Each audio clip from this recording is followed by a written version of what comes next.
They were pistol whipped, they were beat, they were mistreated. One of the male was actually stabbed. He had a stab wound. So does that fall in the category of torture for me? Yeah, it does. It is incredibly hard to identify specifically as TDA because there is no specific markers. There is a high assumption that they may be affiliated with the TDA gang. But again, I am not going to say 100% positively until that is validated and verified.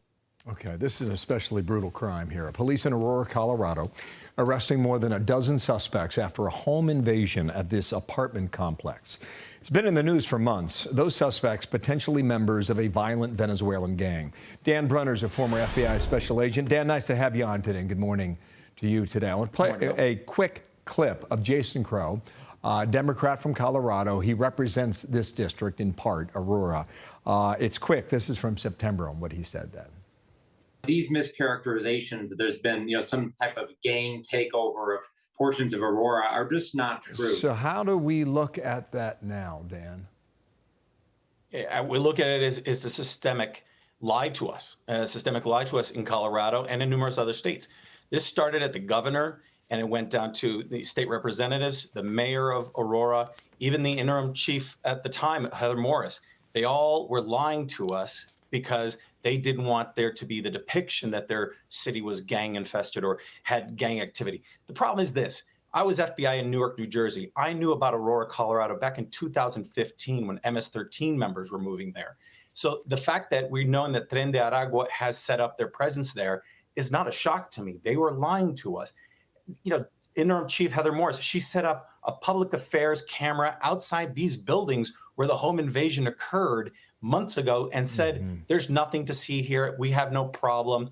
While they're interviewing, people on camera and police officers are going door to door. It's just completely bogus what was being done out in Colorado to all the constituents and to all the people in this country. The problem is in the previous administration, under the Trump administration, the FBI and ICRO was capable of attacking these gangs, MS-13, other organized crime, transnational criminal organizations. Under the Biden administration, their hands were tied. They didn't have the tools that they could utilize. Hopefully now, going into this new administration, we can attack them properly. It's a clear and present danger to the United States and national security. That's an amazing thing. You say you were aware of this in 2015. That was 9 years ago. And, at first I thought, well, maybe Jason Crow was talking about a situation that just got worse over the past 4 months. But the fact that you were aware of this tells us quite a bit.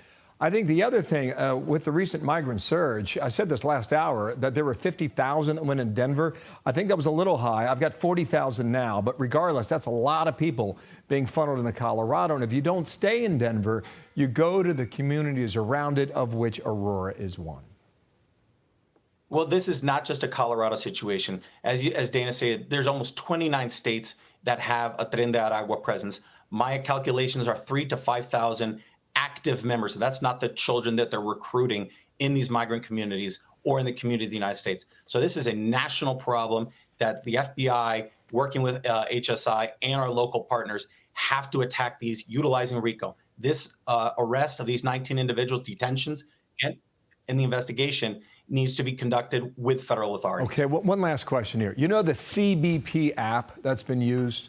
Venezuela is one of those 4 countries that they can use the app to get permission to come to the United States. On that app, would you know whether or not an incoming migrant was a member of this gang? Absolutely not. It's completely, there's no way to vet the information from Cuba, Venezuela, and numerous other countries.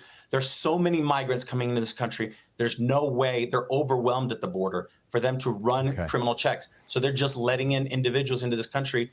And I believe a lot of them have criminal intentions, both international terrorists all the way to MS-13 gang members and everything in between. We have to, lock down our border. We have to correct the last 4 years and right the ship. And we are told that app is going away come January. Dan Brunner, thanks for your time. Nice to see you. Thank you, sir. My pleasure. All right, Dana. I'm Steve Ducey. I'm Brian Kilmeade. And I'm Ainsley Earhart. And click here to subscribe to the Fox News YouTube page to catch our hottest interviews and most compelling analysis.